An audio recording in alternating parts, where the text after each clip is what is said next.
날씨가 무척 더워졌지요. 여러분 이렇게 더운데 어떻게 지내십니까? 많이 힘드시죠? 우리 또 가정에서 예배하는 우리 지체들도 많이 힘든 그런 한 주를 보냈을 것이라고 생각합니다. 또 지금이 이제 여름의 가장 피크이기 때문에 한 달 동안 또 여러분들 몸들을 잘 관리하시기를 바랍니다. 자, 한 사람의 인생은요, 그 사람의 마지막으로 평가한다라고 이야기하죠. 그래서 그 사람이 어떤 삶을 살아왔느냐는 그 사람의 마지막 부분에 알게 됩니다. 저는 지난주에 신문을 읽다가 아주 잔잔한 마음의 감동을 이는 그런 기사를 읽었는데요.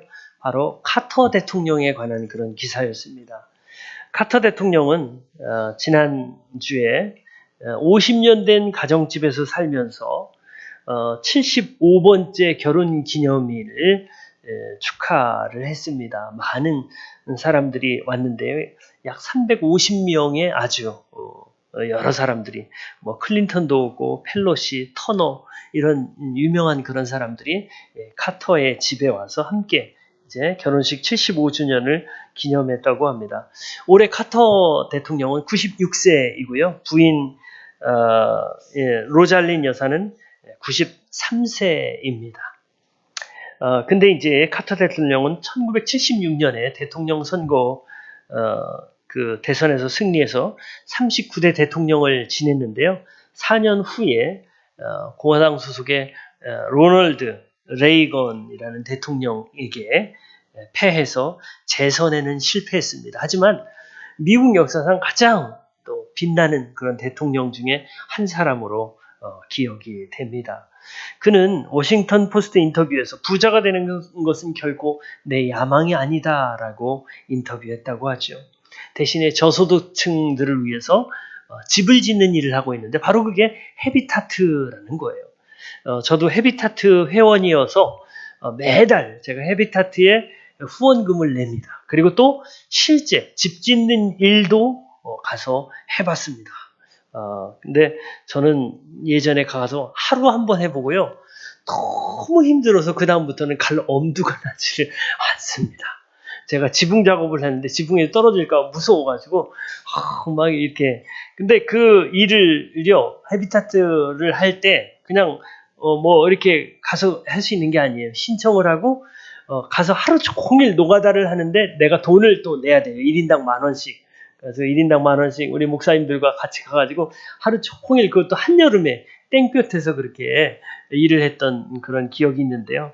그런 운동을 시작한 분이 이 카터 대통령이에요. 그는 현재 어떤 집에서 살고 있냐면 50년 된 집에서 살고 있어요.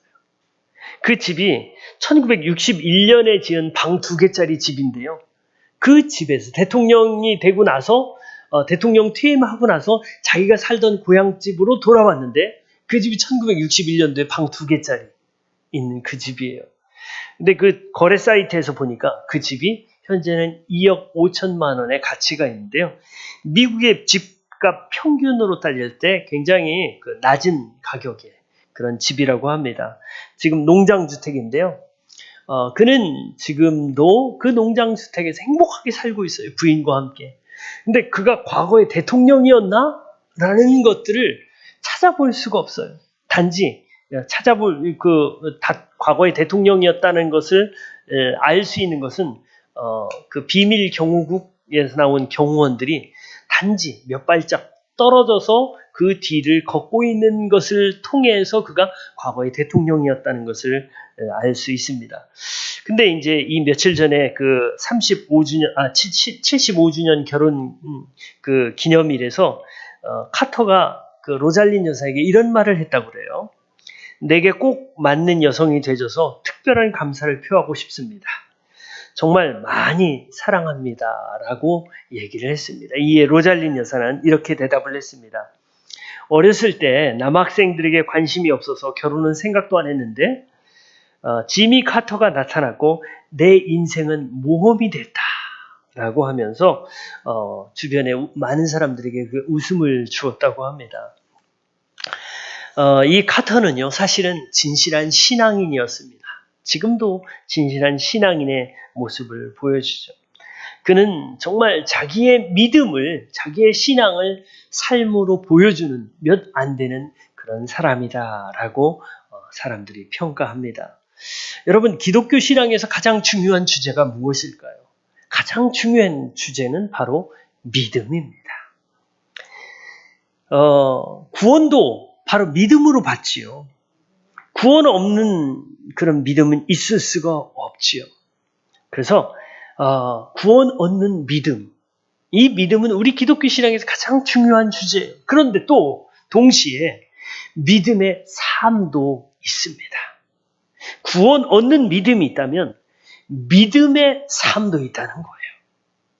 믿음이 없이는 하나님을 기쁘시게 할 수 없지요. 그래서 믿음은 너무너무 중요한데 이 믿음의 삶도 있다는 거예요. 특별히 말씀에 대한 믿음은 하나님의 말씀이 사실이라는 것과 말씀이 하나님의 축복으로 작용한다는 확신이 바로 이 말씀에 대한 믿음이죠. 오늘 본문에서 야고보는 믿음과 행함의 관계를 이야기를 하는데요. 바로 산 믿음과 죽은 믿음의 그런 차이에 대해서 얘기해 주고 있어요. 저는 오늘 여러분들과 함께 산 믿음이라는 것이 무엇일까? 이 산 믿음과 죽은 믿음은 어떻게 다를까? 그리고 이 산 믿음을 갖기 위해 우리는 어떻게 해야 될까에 대해서 함께 나누고자 합니다. 여러분, 산 믿음이라는 것 첫 번째로요. 산 믿음이란 뭐냐면 죽은 믿음을 버리는 거예요. 죽은 믿음을 버릴 때 우리가 산 믿음을 가질 수가 있어요. 어떤 할머니가 아이들에게 이런 이야기를 했습니다. 얘들아, 할머니가 6.25 때는 얼마나 힘들었는지 몰라. 먹을 것이 없어서 나무 뿌리를 먹고 솔잎을 먹고 이 들에 나온 그런 풀, 이 질경이 이런 것들을 먹었단다라고 자기 손주들에게 이야기를 했어요. 그랬더니 손주가 이런 얘기를 해요. 굉장히 불쌍한 표정으로 할머니, 그럼 라면 삶으면 됐지 뭘 그런 걸 먹고 있어 라고 얘기를 했다고 합니다. 그 아이는 그 라면이라는 것이 원래부터 있었던 것으로 생각을 했기 때문에 그렇게 생각 없이 이야기를 했겠죠. 정말 그때 얼마나 힘들었습니까? 일제시대 때도 그렇죠. 얼마나 힘들었습니까? 오늘 본문에는요, 헐벗고 굶주린 사람이 등장합니다. 굉장히 굶주렸어요. 먹을 것이 없어요. 그리고 옷도 없어요. 근데 그 사람이 등장해요. 자, 그런데 그 사람이 자기의 이웃 또는 자기의 형제에게 왔어요. 그럼 사람들이 어떻게 하는지 볼까요? 우리 15절, 16절 한번 읽어볼까요? 자, 15절, 16절. 자, 시작. 어떤 형제나 자매가 헐벗고 그날 먹을 것조차 없는데 여러분 가운데 누가 그들에게 말하기를 평안히 가서 몸을 따뜻하게 하고 배부르게 먹으십시오 하면서 말만 하고 몸에 필요한 것들을 주지 않는다고 하면 무슨 소용이 있겠습니까? 아멘. 자, 오늘 본문은 가난한 자가 등장합니다. 헐벗고 굶주린 채로 그는 공동체에 찾아온 것 같아요. 본문에서 이 찾아온 사람은 이웃이라고 표현을 하지 않고 여기 보니까 15절에 보니까 형제나 자매로 표현하고 있습니다. 이웃이라는 표현이 분명히 있는데도 형제나 자매로 표현한 이 사람이 찾아왔어요. 형제나 자매로 표현된 것으로 보아 이 사람은 가까운 가족, 친척 아니면 아주 가까운 그런 친밀한 관계에 있는 사람이에요. 그런데 그 사람이 어렵게 공동체를 찾아왔을 거예요. 근데 그 사람에게 뭐라고 이야기합니까? 평안히 가서 몸을 따뜻하게 하고 배부르게 하라라고 이야기합니다. 여러분, 이 찾아온 사람, 헐벗고 굶주린 사람에게는 그 일 자체가 꿈에 그리는 일이에요. 정말 필요한 일이에요. 음식과 옷은요, 구원받은 사람과 구원받지 못한 모든 사람에게 필요한 거예요. 가장 기본적인 필요예요. 그런데 위로는 해요. 가서 따뜻하게 음식을 먹어. 따뜻하게 옷을 입어. 라고 위로는 해요. 하지만 실제로는 돕지 않습니다. 왜 그럴까요? 왜 그렇게 인색할까요? 왜냐하면 돕는 순간에 내가 손해본다고 생각하는 거예요. 내가 시간을 소비한다고 생각하는 거예요. 내가 수고한다고 생각하는 거예요. 나를 수고하려고 하지 않는 거예요. 내 돈을 쓰려고 하지 않는 거예요. 내가 손해보려고 하지 않는 거예요. 그런 이기적인 마음들 때문에 돕지 않는 거예요. 여러분, 현재 우리가 방송, 미디어, 이런 걸 한번 볼까요? 순 프로그램 중에, 예능 프로그램 중에 모든 게 다 먹는 거예요.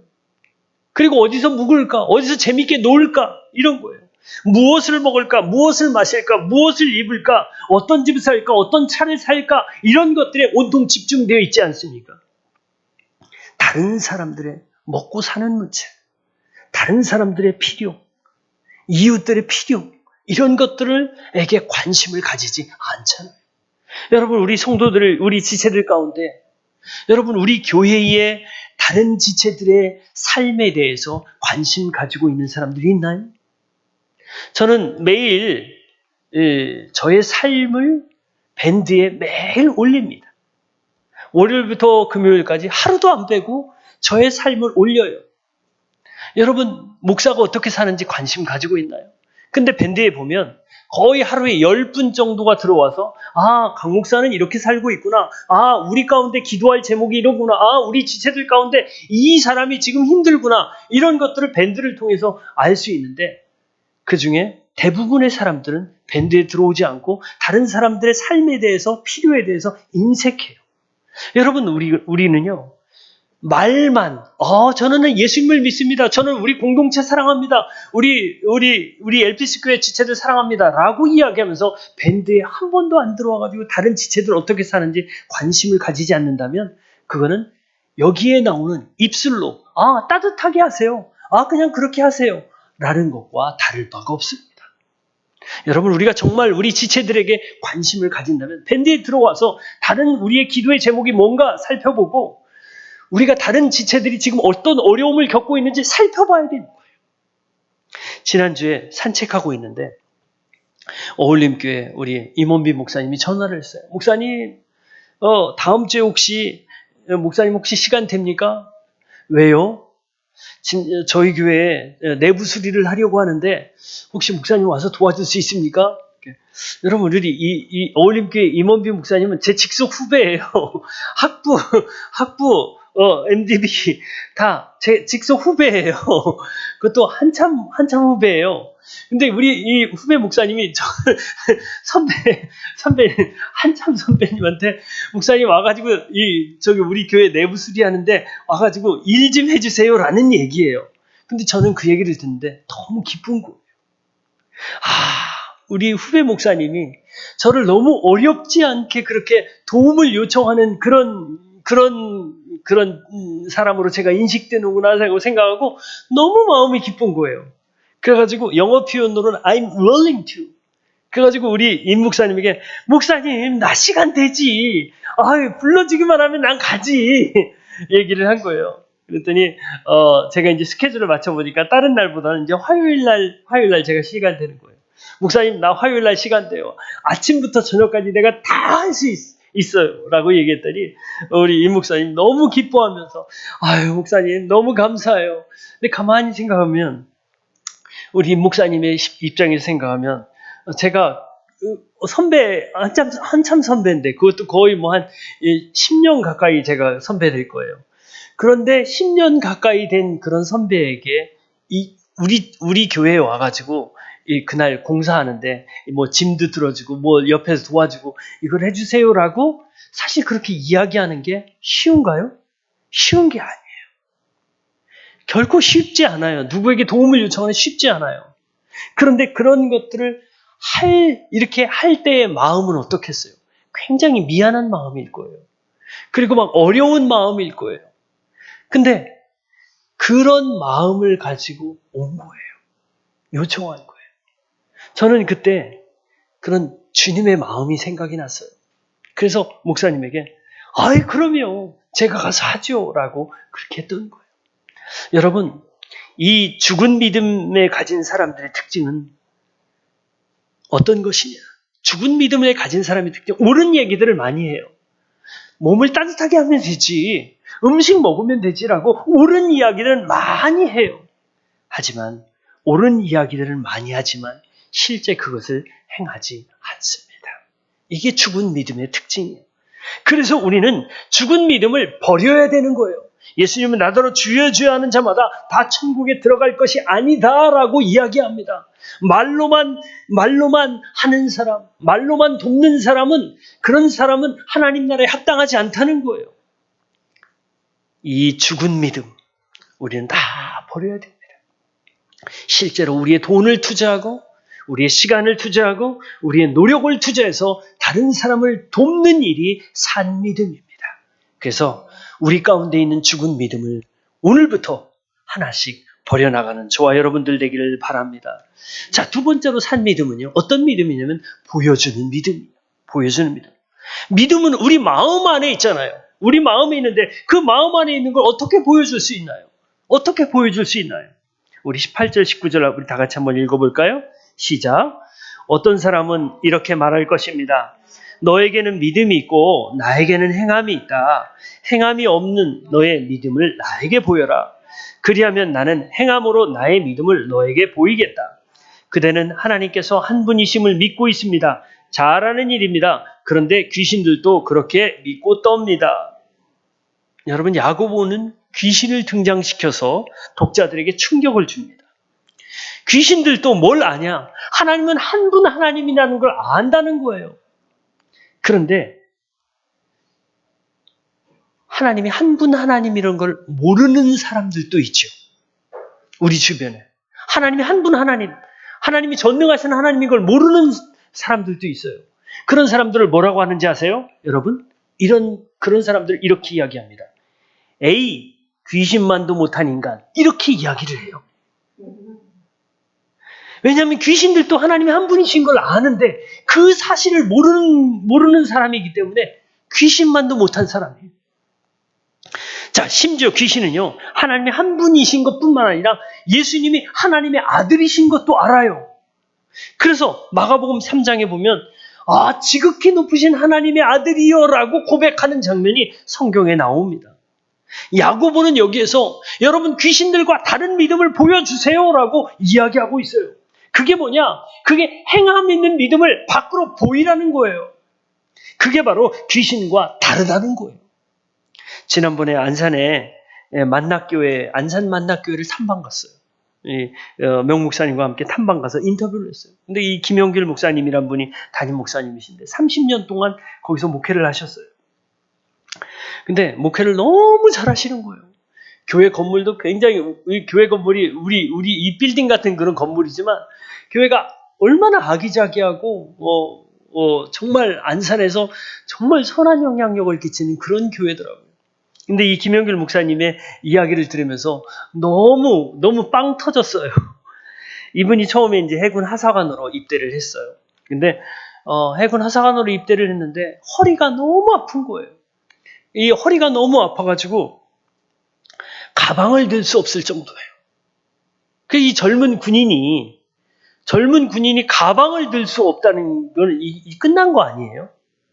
그래서 이제 병원에 입원했어요. 교회는 장로교회를 간간히 이렇게 다녔는데 병원에 입원했었는데 이제 믿음도 별로 없던 시절이었죠. 근데 이제 병실에 가만히 누워서 있는데 움직이지를 못하는 거예요. 걷지를 못하니까 뒹굴뒹굴 하고 있는데 어떤 사람이 이제 옆에 다른 환자, 다른 동료 군인에게 이제 그 신방을 온 거예요. 신방을 놨는데 그분이 이런 얘기를 한 거예요. 그 최자실 목사님이 인도하는 그 집회에 가면 고침받을 수 있다. 허리를 고침받기 때문에 가가지고 기도원에 가가지고 기도하라 라는 그런 이야기를 듣는 거예요. 근데 옆에 사람에게 하는데 이분이 귀가 쫑긋거린 거예요. 그래가지고 내가 이거 허리 고침받으려면 내가 그 최자실 목사님이란 분을 찾아가야 되겠다. 그래서 물어서 보니까 금식 기도원이 있는 거예요. 그래서 이제 휴가를 내고 금식 기도원에 간 거예요. 그래서 금식 기도원에 가가지고 기도를 열심히 하면서 이제 기도 받으려고 그랬더니 내가 기도 받으려고 했는데 벌써 사람들이 줄을 쫙 서가지고 내 차례가 안 오는 거예요. 그래서 어찌 해가지고 이 최자실 목사님에게 기도를 받은 거예요. 근데 그때 조용기 목사님이 또 그런 메시지를 했다는 거예요. 어떤 메시지냐면, 하나님께 기도한 거는 의심하지 말고 믿어라. 그리고 입으로 고백하라. 라는 얘기를 한 거예요. 근데 그게 자기의 믿음으로 확 받아들여진 거예요. 마음이 탁 박힌 거예요. 하나님께서 주신 것으로 믿고 입술로 고백해야지. 라고 하고 거기서 큰 은혜를 받고, 이 목사님이 어떻게 고백하기 시작했냐면, 지금 허리가 아파가지고 이렇게 해가지고 쩔뚝쩔뚝거리고 가방도 못 들고 다니는 그 상황에서, 하나님 허리를 고쳐주심을 감사합니다. 하나님 허리 고쳐주셔서 감사합니다. 하나님 허리 고쳐주셔서 감사합니다. 늘 틈만 날 때마다 이 고백을 한 거예요. 3개월 동안 아무 변화가 없었어요. 그런데 3개월 후 어느 날 아침에 눈을 떴는데 머리가 너무 맑은 거예요. 하나님, 그날도 그 주문처럼 하나님 허리 고쳐주셔서 감사합니다 하면서 일어나는데, 이게 웬일입니까? 허리가 괜찮은 거예요. 일어나 봤어요. 내 몸이 왜 이러지? 어제까지 허리가 아파가지고 가방 들 수도 없는데, 며칠 전까지 이거 하고 이렇게 다녔는데, 이게 웬일이지? 다리를 들어봤어요. 평소에는 다리를 들 수가 없는데 다리가 막 들어지는 거예요. 그 자리에서 뛰어봤어요. 뛰임이 되는 거예요. 가방을 들어봤어요. 되는 거예요. 할렐루야. 이분이 거기서 무릎 꿇고 하나님의 이 체험을 한 거예요. 그리고 나서 이분이 은혜를 받고, 안 되겠다. 이 하나님께서 나에게 이 고쳐주신 이 은혜를 내가 전하는 사람이 되겠다 해가지고, 이분이 제대하고 나서 신학교에 들어간 거예요. 지금은 이제 한 세대 들어가가지고 열심히 공부하는데 돈이 없는 거예요. 돈이 없는데 너무 하나님께서 기적적인 방법으로 또 최자실 장학금 해가지고 두 명 장학금을 받는데, 그 장학금 경쟁자들이 그때 200명인가 있었다는 거예요. 근데 그 200명 중에서 자기가 다른 여학생하고 둘이 뽑힌 거예요. 근데 최자실 목사님은 장학금을 줄 때마다 자기 사무실에 부른대요. 자기 사무실에 불러가지고 그 사람 위해서 기도해주고 또 얘기 들어주고, 그리고 꼭 안아준다는 거예요. 그래서 이 목사님이, 최자실 목사님이 꼭 안아주고 그 다음에 안수기도 해주는 거를 매 학기마다 졸업할 때까지, 그렇게 돈이 없는데 그렇게 하나님의 은혜를 주신 거예요. 정말 이 목사님이 정말 가난했는데 하나님이 그렇게 등록금을 해결해 주신 거예요. 그리고 이제 졸업하고 이제 임지를 가야 되는데 임지가 없는 거예요. 근데 어느 날 평택에서 임지가 나왔어요. 근데 임지가 나왔는데 조건이 뭐냐면, 결혼을 한 사람만이 올 수 있다. 근데 지금 이 목사님은요, 여자친구도 없어요. 만나는 사람도 없고 교제하는 사람도 없어요. 근데 거기는 하나님이 기도하니까 거기로 가야 된다는 강한 감동을 주시는 거예요. 가긴 가야 되는데, 나도 이제 또 사역을 하고 싶은데, 이거를 어떻게 하나? 근데 하나님께서 확신을 주시는 거예요. 거기에 가서 사역을 한다는. 근데 만나는 사람도 없고 교제하는 사람도 없는데 이걸 어떻게 하나? 근데 그때 자기가 고민을 다른 친구에게 얘기했는데, 그 친구가 어떤 여자 전사님을 소개시켜주는 거예요. 그 여자 전사님 한번 만나봐라. 그래서 이 여자 전사님한테 전화를 건 거예요. 누구한테 소개를 받았는데 우리 한번 만날까요? 그러면서 이제 와서 서울에서 만난 거예요. 그때 다방에 딱 있으니까 그 나오기로 한 사람일 것 같은 분이 다방 문을 열고 나오는 거예요. 그래서 둘이 앉았어요. 그래서 저는 이런 사람입니다. 그리고 서로 소개를 하고 만났을 때 이런 얘기를 했다는 거예요. 제가 사실은 결혼해야 그 임지를 가는데 제가 결혼을 못하면 임지를 못 갑니다. 어떻게 하시겠습니까? 그러니까 며칠만 말미를 주십시오. 그리고 이제 며칠이 지난 거예요. 근데 그 교회에서, 평택교회에서 막 재촉을 하는 거예요. 올 거예요? 안 올 거예요? 안 오면 우리 지금 다른 사역자 모십니다. 그러니까 갑니다. 가긴 가는데 제가 금방 또 전화를 드리겠습니다. 그래서 이제 이 서울에서 사역하는 이분에게 전화를 한 거예요. 뭐라고 했냐면, 저한테 시집 오실 거예요? 안 오실 거예요? 그랬더니 그분이 경상도 분인데요. 그럼 가지에. 그래서 결혼을 하게 된 거예요. 뭐 사귀는 것도 없이. 그래서 하나님의 은혜로 결혼을 하게 된 거예요. 그리고 평택에 가서 목회를 잘했어요. 그러다 나중에 하나님의 인도하심으로 이제 안산에 와서 사역을 하게 된 거예요. 근데 안산에 와서 사역을 하는데 너무너무 힘든 거예요. 안산에 와서 교회 건물을 얻었는데 교회 건물을 딱 얻는 순간부터 교회 안에 시험거리가 막 있는 거예요.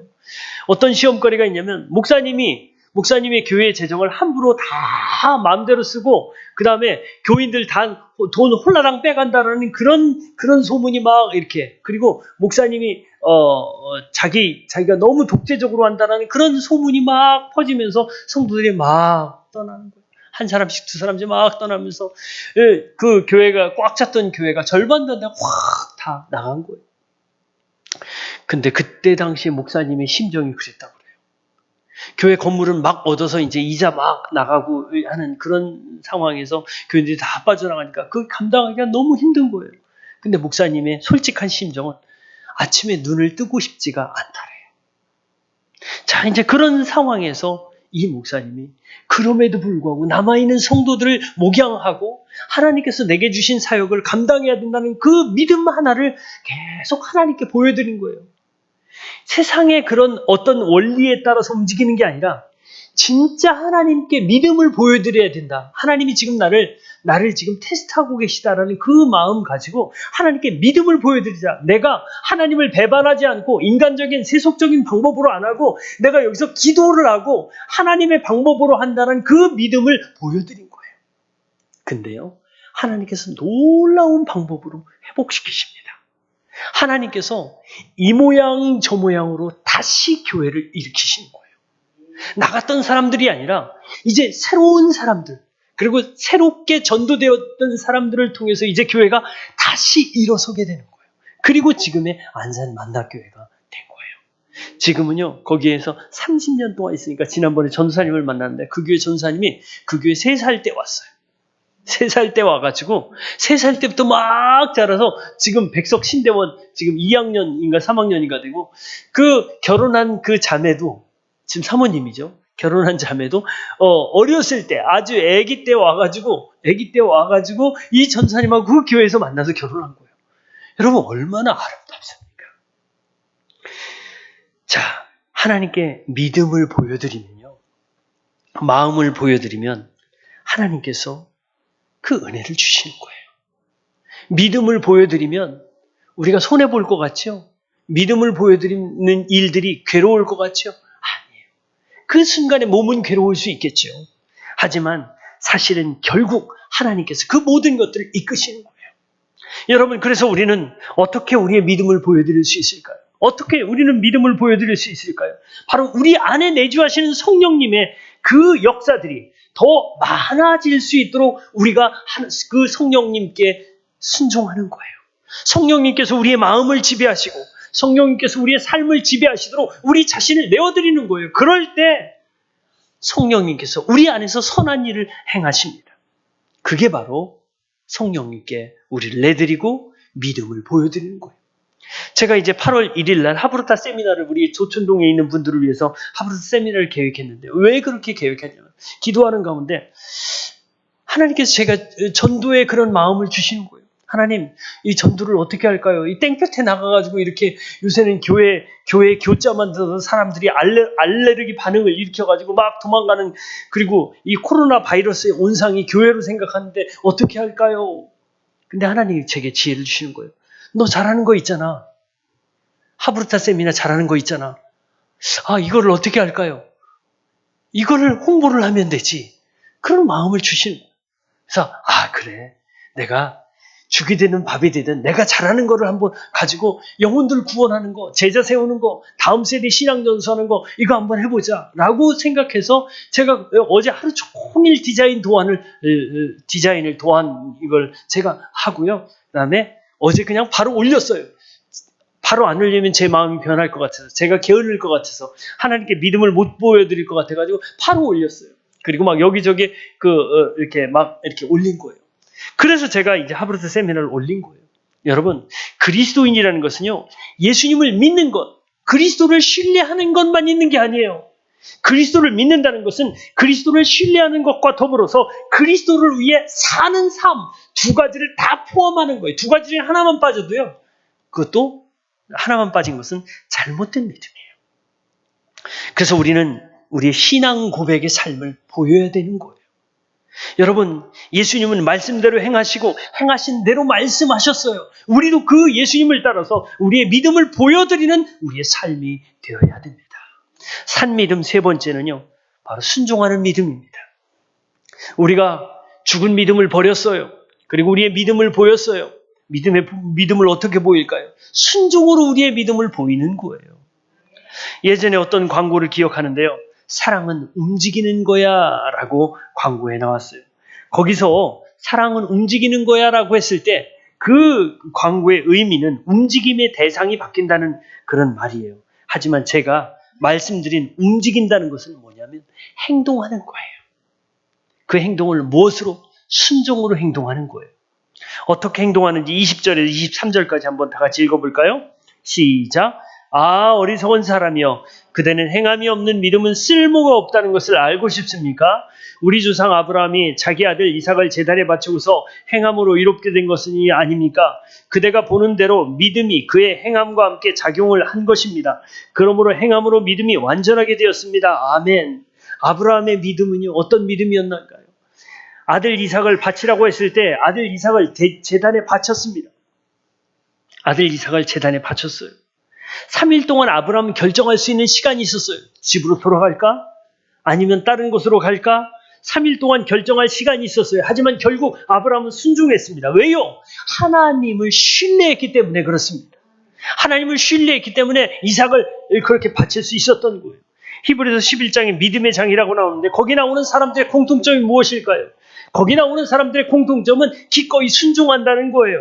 믿음이라는 것은 증거가 있고 없고를 떠나서 우리의 상황이 어떻고를 떠나서 그런 것과 상관없이 하나님이 말씀하신 것들을 그대로 순종하는 것이 바로 믿음입니다. 산 믿음이라는 것은요, 우리의 지성, 우리의 계산, 우리의 감정, 우리의 느낌에 머무르지 않고 하나님이 말씀하시는 것들 순종함으로 우리가 행함으로 나아가는 거예요. 또 한 사람 라합이 나옵니다. 라합은 어떤 사람이었어요? 오늘 성경에 보니까 창녀로 나오죠. 라합과 아브라함은 비교할 수 없는 사람이죠. 아브라함은 택한 민족, 선한 민족이에요. 이 라합은 창녀였어요. 아브라함은 경건한 사람이에요. 하지만 이 사람은 술집 작부예요. 아브라함은 하나님의 친구예요. 이 라합은 이방인이었고 이스라엘 적대자예요. 공통점은 전혀 없습니다. 근데 하나님은 왜 아합을 믿음의 사람으로 표현하고 믿음의 사람으로 등장시킬까요? 왜 행함 있는 믿음을 가진 사람이라고 라합을 이야기할까요? 왜냐하면요, 하나님은 무엇을 따지냐, 어떤 출신인가를 따지지 않는다는 거예요. 하나님은 얼마나 오랫동안 교회 다녔는가, 이걸 따지지 않는다는 거예요. 하나님은 얼마나 믿음을 순종하고 행하는 자에 관심이 있느냐를 따지기 위해서 라합을 등장시키는 거예요. 여러분, 아브라함이 이삭을 제단에 바쳤듯이 라합도 목숨을 걸고 정탐꾼들을 접대했습니다. 라합에게는 정탐꾼들을 접대하는 일이 민족을 배반하는 일이에요. 발각되면 자기의 목숨도 잃을 뿐만 아니라 자기의 가족 모두 다 죽는 일이에요. 정말 쉬운 일은요, 자기 그 경찰들에게 이스라엘 사람들 정탐꾼들 여기 있어라고 신고하는 거예요. 쉬운 일은. 하지만 그녀는요, 하나님께서 여리고성을 정복시킬 것이라는 것을 알고 있었어요. 하나님의 모든 신 중에 하나님이 정말 모든 신 중에 최고의 하나님이라는 것을 알았어요. 그리고 그걸 믿었어요. 그리고 그 믿음을 포기하지 않았습니다. 그래서 정탐꾼들을 도운 거예요. 우리가 믿음이 있다면 하나님의 말씀을 순종하는 믿음이 있어야 됩니다. 오늘 가정에서 예배하는 지체들에게 또 예배의 지침을 여러분들에게 나누어 드렸는데요. 그것도 작은 순종 같아요. 작은 순종처럼 보여요. 가족들이 집안에서 같이 모이십시오. 가능하면 TV나 컴퓨터로 큰 화면으로 보십시오. 그 다음에 교회에 오는 복장으로 하십시오. 헌금위원을 정하십시오. 안내위원을 정하십시오. 이런 것들이 사실은 그런 작은 지침일 수도 있어요. 하지만요, 이 작은 것들을 순종하는 사람이 큰 것도 순종하게 됩니다. 여러분, 이 작은 것도 말씀을 순종하는 거예요. 그것이 바로 움직이는 믿음이에요. 우리는 순종하려고, 움직이려고 하고 있습니까?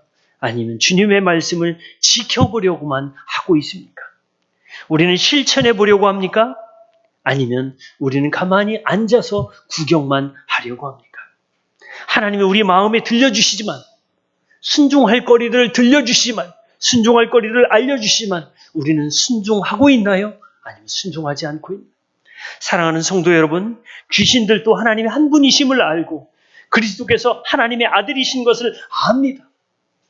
하지만 생명을 살리는 순종이나 섬김의 실천은 귀신들은 하지 않습니다. 성경은 실천하지 않는 믿음을 죽은 믿음이라고 이야기합니다. 우리가 지성적으로 성경을 많이 알고 교회 출석을 열심히 하더라도 죽은 믿음을 가진 사람은 결국 하나님의 심판대 앞에 서게 됩니다. 우리는 죽은 믿음이 아닌 산 믿음을 갖고 우리의 믿음을 하나님께 보여드리는 저와 여러분들 되기를 바랍니다. 불순종이 아니라 순종하는 믿음을 보여드리기를 소망합니다. 여러분이 믿음을 갖지 못하게 하는, 방해하는 그런 것들이 무엇이 있습니까? 여러분 일어서지 못하게 하는 것들이 무엇입니까? 그 모든 것들을 예수님의 이름으로 끊어버리고 산 믿음의 자리에 힘차게 걸어나가는 저와 여러분들 되기를 소망합니다.